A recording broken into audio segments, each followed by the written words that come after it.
Hello, welcome to Flutterbug Auto. Today I'm going to be talking about Kirby Air Ride and also my thoughts on the Air Riders demo. Kirby Air Ride is a weird game. It's a weird racing game and a weird game in general as well. I've never really been good at this game, but finally having sat down and put some more hours into it, I think I've been figuring it out a bit better than I had previously. The game has a big focus on crazy gimmicks, probably as a simple result of the gameplay otherwise being super simplistic. You automatically accelerate and you only have one button to press, etc. You barely even have any recourse in terms of interacting with other racers. Your only offensive options involve being very close to opponents. So if you can't get close, you can't really do much. So it really all comes down to the vehicles, which each have some unique gameplay wrinkle to them. And these come in all shapes and sizes, some of which are beyond my understanding as to how they could remotely be useful. Like the Slick Star, which is literally just slippery, and the Bulk Star, which is just really slow. And to get any kind of speed out of it, you have to sit still constantly. I don't get it. I don't want to say it's useless. I'm sure there's just something I'm missing.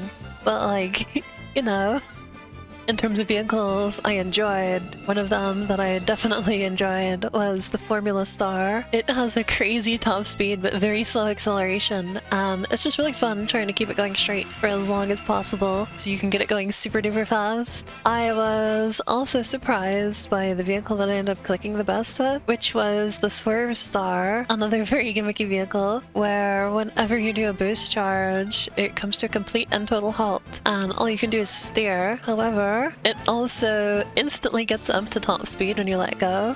And while it's not the highest speed in the game, it's still pretty good. And having completely consistent speed all the time outdoes a lot of vehicles that are susceptible to, normal amounts of slowdown. It's just so crazy because on paper, it seems like another one of those wacky gimmick vehicles that's more of a hindrance than a help. But I actually ended up finding it to be my best option, honestly. It didn't take long before I was used to hitting A every time I wanted to make a small adjustment to my direction. It really felt surprisingly natural, honestly. And it was exceptional at taking some of the game's tight corners. There aren't a lot of those sharp corners, but there are certain tracks that do feature them quite heavily, and the Swerve Star takes them like a champ.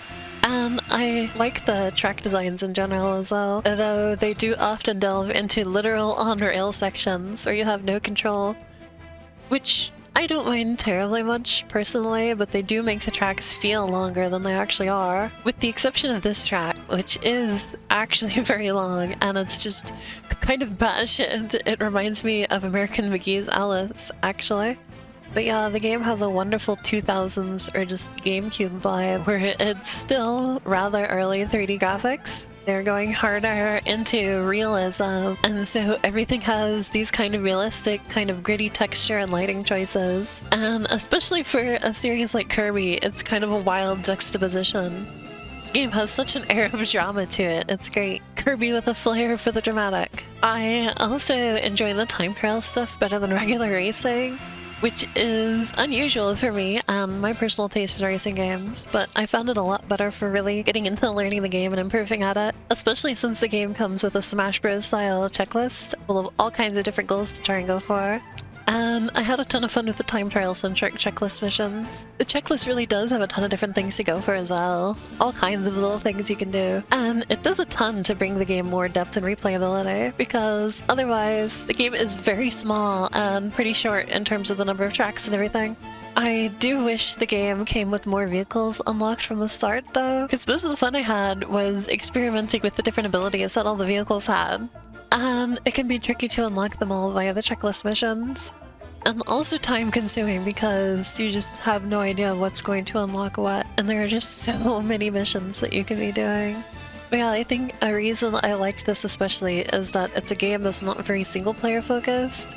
There's no real Grand Prix structure or anything like that, and modes like City Trial just kind of suck without other people to play with, which is why I am so glad that we now have Air Riders with proper online support, and also a larger number of players at once. It really does the game so much good. I am really glad I decided to dive into the original game before playing Air Riders, because man, it really shows now just how rushed and unpolished the original is. Kirby Air Riders is Kirby Air Ride with a proper development time and polish put into it. Even just in the demo, there's so many cool and interesting vehicles to try, and they all feel so much more polished, and a lot of them feel more viable, and the way movement works feels so much more refined. It feels more like a normal racing game, while also maintaining the Kirby Air Ride eccentricities. And as I mentioned earlier, in Kirby Air Ride, it's difficult to make up deficits or interact with other racers unless you're already really close up to them. But this game has added slipstream boosting, so it feels a lot more engaging and more like there's actual things you can do to make up distance. Special ability each character has helps with this a lot too. The best one is Rick, of course. Rick is the best, honestly. I'm so glad everyone's enjoying him so much. Hamster. I'm also a big fan of the new and improved city trial. In the original game, I felt it was a bit empty, and the end sequence is grueling and punishing due to the random nature of what you might pick up. But now it's so much better, both from how much more stuff is going on and how many players it has, keeping it much more lively and exciting. And from the new system of ending challenges where you can pick the best one for your power-ups out of 4, making it much more feasible to win and quite a bit less random luck-based. Which is good because, again, it's completely random what power-ups you're going to end up seeing. Like, sure, you can go try to collect a lot of them, but more often than not, you have no control over which stats end up the best ones at the end. So being able to pick an option that's good for the power-ups that you ended up getting is extremely welcome. And it's so much fun running around and collecting stuff and getting into random skirmishes with other players and everything. It's wonderful. It has a proper big battle royale feeling to it, you know? I've heard some people think that the chaos is a little bit too much, but for me it's so much fun and I enjoy it a lot. And also, gosh, this game is just gorgeous like the rest of the game. The visuals are really just Kirby Air Ride, but unshackled. Kirby Air Ride, but it has been unleashed from its prison. Removed from its previous context of being a rush job, it gets to shine in all its glory. It's crazy that this is one of the first Switch 2 exclusive Nintendo games, and really one of the first that was just made specifically for the system and not previously developed for the original Switch or an upgrade for an original Switch game. But I'm glad that it is, because damn does it look good. And it's a typical Sakurai game. It's so full of detail and things to do. Like, they went to the trouble of making all the characters playable outside of the vehicles. They all have running and jumping animations and all that kind of stuff. Like, who does that?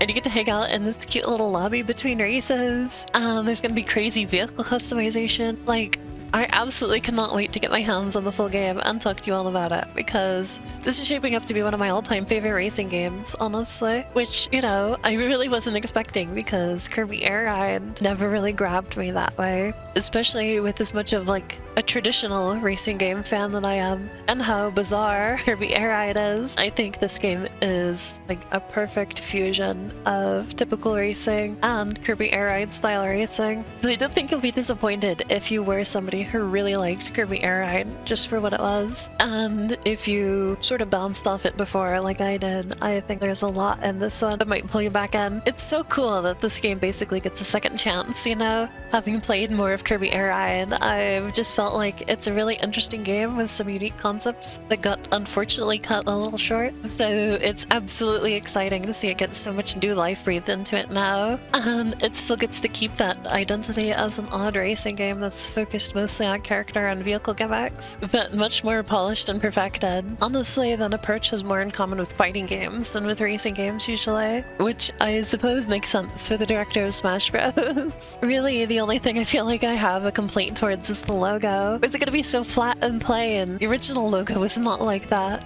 Super Smash Bros. Ultimate got the same treatment. Is this just how Sakurai does logos now? I can't believe the flat, oversimplified logo trend got to him. But anyway, yeah, when this video gets to you, it's probably either going to be just before or just after Kirby Air Riders came out. And I am going to make a video about the full game, but it's going to be a while because I can tell this is going to be a very large game and I'm going to want to be very thorough with my analysis of it. So it's going to be a little while, but there will be a Kirby Air Riders video. And of course, as I'm always saying now, I'm going to get back to car games. Expect a Ridge Racer video before the end of the year. Maybe some Trackmania, we'll see. And for now, that's the video, and I'll see you all again soon.